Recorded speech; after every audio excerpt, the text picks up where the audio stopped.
محرم کے مہینے میں اللہ رب العزت نے خیبر فتح فرمایا۔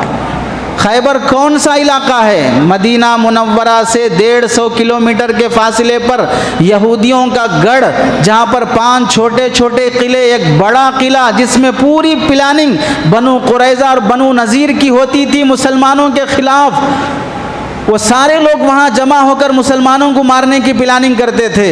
اللہ کے نبی علیہ السلام بہت سمجھا دیے لیکن سننے تیار نہیں ہیں۔ بالآخر ان لوگوں نے وعدہ توڑا، ظلم پہ ظلم کرنا شروع کر دیے۔ تو اللہ کے نبی علیہ السلام محرم کے مہینے میں یہودیوں سے جنگ کرنے کے لیے 1600 صحابہ کا لشکر لے کر پہنچے۔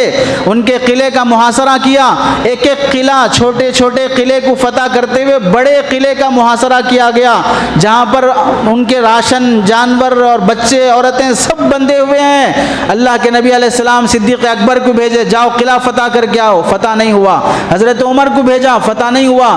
اس کے بعد فرمایا کل میں اسلام کا جھنڈا ایسے آدمی کے ہاتھ میں دوں گا جس سے اللہ اور اس کا رسول راضی، وہ اللہ اور اس کے رسول سے راضی۔ دوسرا دن ہوا تو ہر صحابی انتظار میں ہے کہ شاید مجھے جھنڈا ملے گا، مجھے جھنڈا ملے گا۔ اللہ کے نبی علیہ السلام نے فرمایا علی کہاں ہے، بلاؤ۔ حضرت علی رضی اللہ تعالیٰ عنہ کو بلایا گیا۔ آنکھوں میں مرض تھا، آشوب چشم لال ہو چکی، پانی نکل رہا ہے، دیکھا نہیں جا رہا ہے۔ اللہ کے نبی علیہ السلام نے قریب بلایا، اپنا لعاب نکال کے لگایا۔ 1-2 منٹ میں آنکھوں کی بیماری ختم، اور موت تک کبھی آنکھوں کی بیماری نہیں آئی۔ اللہ کے نبی علیہ السلام نے حضرت علی رضی اللہ تعالیٰ عنہ کو وہ جھنڈا دیا، جاؤ خیبر فتح کر کے آؤ۔ اللہ نے خیبر کا وہ قلعہ فتح کرنے کے لیے جب حضرت علی رضی اللہ تعالیٰ عنہ آگے بڑھے، یہودیوں کا بڑا پہلوان اگر وہ آ جاتا میدان میں، کوئی سامنے نہیں کھڑا ہوتا، وہ کہنے لگا تلوار لے کر قد علمت خیبر انی مرحب، سارا خیبر جانتا ہے کہ میں کون ہوں۔ شاکی السلاح بطل مجرب، اور ہتھیار سے لیس ایک بہادر اور بہت تجربے کار پہلوان ہوں۔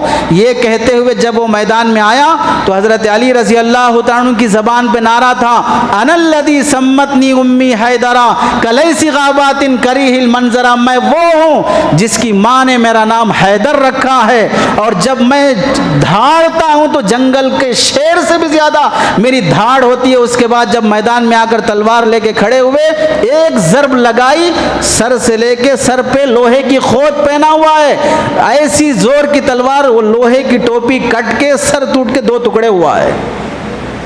اللہ تعالیٰ نے حضرت علی رضی اللہ تعالیٰ کے ذریعے سے اور صحابہ کے لشکر سے خیبر کا قلعہ فتح فرمایا۔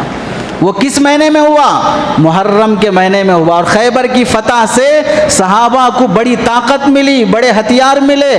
اس خیبر کی فتح کے 18 مہینے کے بعد فتح مکہ ہوا ہے۔ صحابہ کے لیے بہت سامان اس کے ذریعے سے ملا ہے، اور اسی خیبر کے فتح کے بعد محرم کے مہینے میں اللہ کے نبی علیہ السلام نے اپنی بیوی حضرت صفیہ رضی اللہ تعالیٰ عنہ، جو خیبر کے سردار کی بیوی تھی اور دوسرے قبیلے کے سردار کی بیٹی تھی، 2 سرداروں سے نسبت ہے، ایک سردار کی بیٹی، دوسرے سردار کی بیوی حضرت صفیہ رضی اللہ تعالیٰ عنہ، ان کا نکاح محرم کے مہینے میں خیبر فتح ہونے کے بعد ہوا۔ اللہ کے نبی علیہ السلام نے فتح ہونے کے بعد جب لشکر میں جو مال تقسیم ہوتا ہے، دشمن کی جو مفتو قوم ہوتی ہے اس کی لڑکیاں اور اس کی عورتیں بھی باندی بنا لی جاتی ہیں۔ حضرت دحیہ رضی اللہ تعالیٰ عنہ آئے، کہنے یا رسول اللہ مجھے ایک باندی دے دیں گھر میں کام کے لیے، تو آپ نے فرمایا جاؤ جس کو لینا ہے لے لو۔ حضرت دحیہ کلبی رضی اللہ تعالیٰ عنہ، یہ جو سردار کی بیٹی ہے اور سردار کی بیوی ہے، ان کو جا کے چن لیے۔ صحابہ نے فرمایا رسول اللہ یہ بڑے خاندان کی ہے، یہ اگر کسی عام صحابی کے گھر میں رہے گی تو ان کی خاندان کی بے عزتی ہوگی، ہماری درخواست ہے کہ آپ ان کو رکھ لیں۔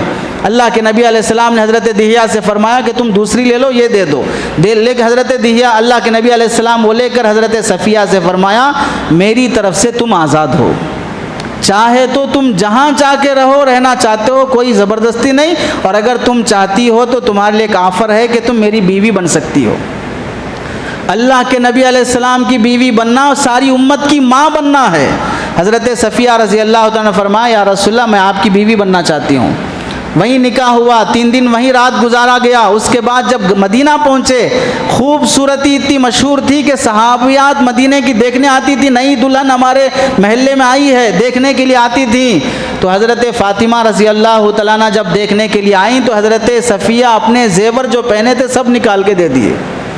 ایسی سخاوت اور نبی کے گھرانے سے ایسی محبت۔ اور پھر جب ایک دن اللہ کے نبی نے دیکھا کہ گال پہ انگلیوں کے نشان ہیں، اللہ کے نبی نے پوچھا یہ نشان کیسے ہیں؟ تو کہنے لگی جب وہ پہلے شوہر کے پاس تھی تو میں نے خواب دیکھا کہ آسمان کا چاند میری گود میں آ کے پڑا ہے۔ میں نے اپنے شوہر کو بیان کیا تو شوہر وہ خواب کی تعبیر جانتا تھا، زور سے تھپڑ مار کے کہنے لگا مدینے کے بادشاہ کی بیوی بننے کا خواب دیکھ رہی ہے، مدینے کے بادشاہ کی بیوی بننے کا خواب دیکھ رہی ہے۔ آج اللہ نے وہ خواب پورا کر کے دکھایا کہ نبی کی بیوی بنایا۔ اور یہ نکاح کب ہوا؟ محرم کے مہینے میں ہوا۔ اور پھر اللہ کے نبی علیہ السلام خیبر سے واپس ہوتے وقت ایک یہودی عورت نے حضرت نبی پاک صلی اللہ علیہ وسلم کی دعوت کی، اس میں حضرت بشر بن برا رضی اللہ تعالیٰ عنہ بھی ساتھ تھے۔ اس کھانے میں زہر ملا دیا تاکہ اس نبی کو مار دیا جائے۔ اللہ کے نبی جب لقمہ قریب لے گئے محسوس ہوا، اور بعض نے کہا ہے کہ گوشت نے اللہ کے نبی سے کہا کہ میں زہر آلود ہوں، نہ کھائیے۔ اللہ کے نبی نے رکھ دیا، لیکن وہ صحابی جو ساتھ بیٹھے تھے وہ کھا لیے، وہی انتقال ہو گئے۔ اور پھر اس زہر کا اثر اللہ کے نبی علیہ السلام کو وفات کے وقت جب بستر مرگ پر پڑے ہوئے ہیں، اس وقت اللہ کے نبی علیہ السلام نے فرمایا وہ خیبر کے وہ ایک لقمہ، وہ گوشت کا ٹکڑا جو زبان پہ آ گیا تھا، اس زہر کا اثر آج بھی مجھے محسوس ہو رہا ہے۔ یہ محرم کی تاریخی واقعات ہیں۔ قادسیہ کی جنگ ایک مشہور اور بڑی تفصیلی جنگ ہے، اور اس کے بڑے بہترین واقعات ہیں، وہ محرم کے مہینے میں ہوئی۔ حضرت عثمان رضی اللہ تعالیٰ عنہ تیسرے خلیفہ بنے، محرم کے مہینے میں بنے۔ مصر فتح ہوا، محرم کے مہینے میں فتح ہوا ہے۔ بڑے بڑے تاریخی واقعات محرم کے مہینے میں پیش آئے۔ تو بتاؤ ایسے مہینے کو منحوس کیسے سمجھا جا سکتا ہے؟